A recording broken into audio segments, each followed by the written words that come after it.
Success in business has nothing to do with how many degrees you have, how much money you have, who you know, how smart you are, and everything to do with your ability to pivot, your ability to adapt, and your ability to persevere when those moments happen that you don't want, that you don't like, and that you don't expect. It is not the number of falls, but it's how resilient you are. And that starts and ends with the mind. So let's take some examples for that. Let's say that you had a whole bunch of deals lined up that you're so excited for your business and none of the deals go through. That's what happened. You can think to yourself, oh, I'm a failure. I'm never going to make it. This is just my life. I'm never going to make the money. I'm never going to have the success. I'm a failure. Now, what's interesting is that the thoughts that you have will connect with those emotions. There's actual science behind this. The technology of science is so magnificent now. But they say when you think a certain thing, your body actually releases those chemicals that align with that belief. So if you think you're a failure, you're going to feel like a failure.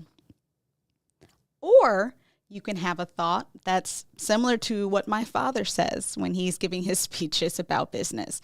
When something happens, like a deal not going through, he says, oh, that was an unexpected outcome. Well, what lesson can I learn from this? Now, what type of emotions are going to fall with that type of thought? They're not going to be the same as I'm a failure, I'm never going to make it. They're going to be the emotions of motivation, wanting to keep going. Okay. Now, let's say you have some investors that are really interested, and this is something that can completely transform your business. And the investors say no. What's that first thought that pops in? Rejection. What's the emotion that follows rejection?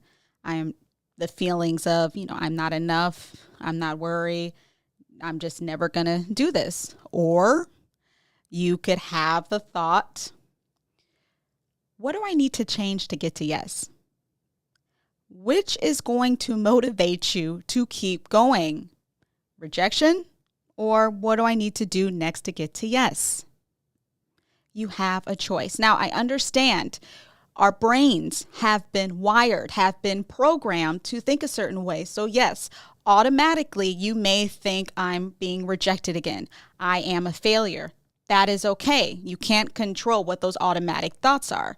However, it is so important to be mindful of your thoughts, to be aware of those thoughts, because when that thought arises, that is the time to check it and create a new thought. You may not be able to change your emotion right away, but we all know that if that rejection thought comes up, oh, there it is. Pinpoint it and say to yourself, oh, no, we're not going to let you have control. What can I do to get to yes? This was an unexpected outcome. Did I like it? No. Did I want it? No. But what lesson did I learn from it? Do you see how those two examples were things that happened outside of you? And yes, they weren't necessarily something that you expected. They were not something that you wanted to happen. However, whether you would stop and just be a victim and stay in that space, or you keep moving forward, that will determine whether you're going to have a successful business or not.